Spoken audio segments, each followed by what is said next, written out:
Islamabad high court ने साबिक वज़ीर-ए-आज़म इमरान खान और दीगर के नाम एग्जिट कंट्रोल लिस्ट में शामिल करने और गद्दारी का मुकदमा चलाने की इंट्रा कोर्ट अपील को मुस्तरद कर दिया है। इस्लामाबाद हाई कोर्ट ने साबिक वज़ीर-ए-आज़म इमरान खान और दीगर के नाम ECL में शामिल करने और गद्दारी का मुकदमा चलाने की इंट्रा कोर्ट अपील खारिज कर दी है। डॉन न्यूज़ के नुमाइंदे मोहम्मद ताहिर नसीर ने हमें जान किया। ताहिर, क्या डिटेल्स आ रही है मजीद?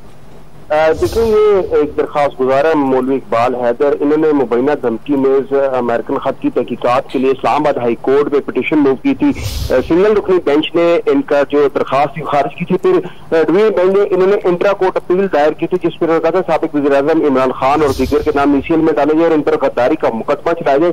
इस्लामाबाद हाई कोर्ट के जस्टिस आमिर फारूक और जस्टिस सरदार जाज हक पर मुश्तमिल डिवीजन बेंच ने महफूज फैसला सुनाते हुए इंट्रा कोर्ट अपील को नाकाबिल समात करार देकर खारिज कर दिया।